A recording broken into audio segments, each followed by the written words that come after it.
All right, welcome back to another episode of the Movie Spreadsheet, Friday edition. So Friday, I go through all the movies I watched since the last video, and I try to give you a rating, a ranking, all spoiler free, and then try to help you decide, is this movie something that you would enjoy? And then also give you some recommendations for movies to watch instead. So let's get right into the movies I watched this week. All right, the first movie I watched this week is Play Dirty on Amazon Prime. You can see all my scores right here below. And let me just tell you, this movie was solid okays and goods across the board, with the exception of that length. It was a little bit too long, by a little bit, I mean half an hour, so it gets penalized there. Look, I think if you're looking for a heist movie that's a little bit more violent than your traditional Ocean's 11, this could work for you, but I would recommend two other heist movies instead. Hell or High Water, which is going to kind of be heist light, and then also Inside Man. Inside Man streaming on Netflix right now. Check this one out instead. Remakes. The next up is The Naked Gun 2025 edition, which needed to be made for no reason at all on Paramount Plus. Look, this movie was bad, and I had been told it was bad. This movie's bad on every front except for its length, only an hour and 14 minutes. Thankfully, because it was really hard to sit through this movie. Now, what movies would I recommend instead of this one? If you want to go for that silly slapstick humor, why not watch Hot Shots? Why not watch Hot Shots Part 2, which are both on Netflix? Or, here's a controversial one, why not just watch Tropic Thunder, which is also on Paramount Plus, and you'll probably actually laugh. So, definitely a pass on The Naked Gun. Do not see this. All right, let's talk about The Hand That Rocks the Cradle. Another remake. Now, look, I'm torn here because we already have the original movie, which was excellent and was honestly kind of groundbreaking for what it did. Now you have this remake done more than 30 years later, and it's introducing a bunch of new people to the story that they probably wasn't aware of it before. My thing is that if you've seen the original, this one doesn't really add anything to it, so I really wouldn't waste your time on it. However, if you're okay with the slow burn, I think this will work for you. This is a movie that has a really good ending and a really good payoff if you can get through that first part. But if you've seen the original, you kind of already know where it's going, and it's just too slow to get to the end, which kind of makes it worth the watch. What I would watch instead, well, obviously I gotta give something else with Mike Monroe in it. Why don't you stay on Hulu and watch Long Legs, which is a little more horror, a little less thriller, but still solid. All right, next up is Honey Don't. And as you can see on the scores across the bottom, this movie's okay across the board. Remember, 4, 5, 6 are okay scores, 1, 2, 3 are bad, 7, 8, 9 are good. The only thing this receives a high score and a 10, a perfect score, is that it's a short movie. It's the length. It's awesome. Love this. This one's a weird one. And I really don't know who this one's kind of appealing to. I was taken back by just how much nudity and sexual situations are in this movie for this supposedly trying to be a mystery comedy. All right, if we're going to do a mystery comedy, why don't you skip this one? And why don't you watch Glass Onion, Knives Out, or just watch Knives Out? I think these both do it better.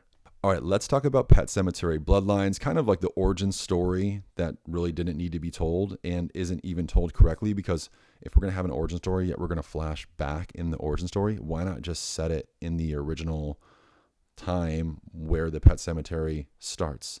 That's my big struggle with this movie. Besides the fact that it's not very scary, it is really boring. The only thing this movie really offers, and I hate that I'm panning it so hard, is that it's really short, so you can put it on and get it done with really quickly. But I would just like to see this movie take a little bit more of a risk and go further back, and let's see the origins of the Pet Sematary. Now, what could I recommend instead? I got two. Let's go back to the 1600s and let's talk about The Witch, right? Check this one out. I think this is one of the scariest movies ever made. It's awesome. But then let's go back 45,000 years ago and let's watch Out of Darkness, which takes place during the Stone Age. It's awesome. It's totally different. Big fan of this one. But I'd say go ahead and skip Pet Sematary Bloodlines if you haven't already. All right, let's talk about The Lost Bus on Apple TV. And let's talk about Apple TV for a second, because Apple TV started really as nothing and then has very quietly and now pretty loudly been producing really good TV shows that I think a lot of people are watching. But they're also doing something kind of crazy with their movies. They're sneaking out these movies with these big names that have high entertainment values that tell really good stories. The Lost Bus is exactly that. This is a story of the 2018 wildfire, and honestly, it's Matthew McConaughey, America Ferrera, and a bunch of kids on a bus in a wildfire. And it just does such a good job at telling the story. My only complaints about it is it's just a little bit long, and sometimes you have these cycles of events and they occur multiple times, and you're like, I could do without one of those cycles.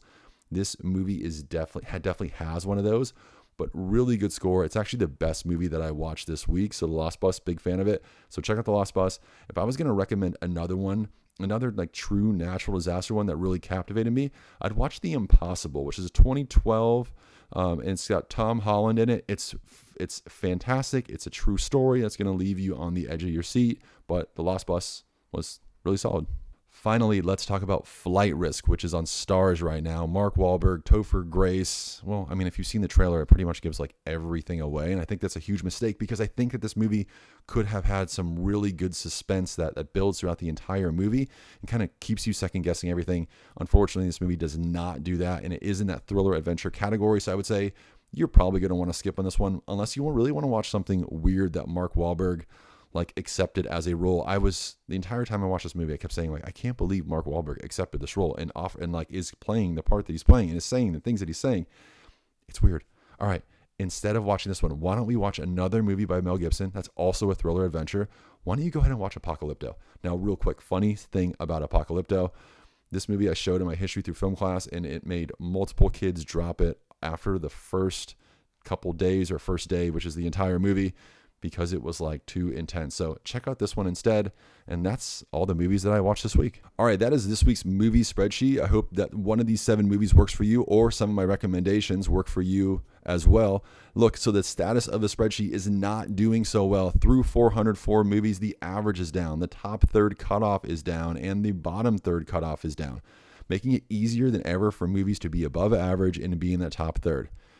Stay tuned for more from the movie spreadsheet. I do shorts multiple times a week. And then on Sundays, I go live to discuss the streaming wars, looking at how those streaming services are doing. Is there value for your money with each of these streaming services?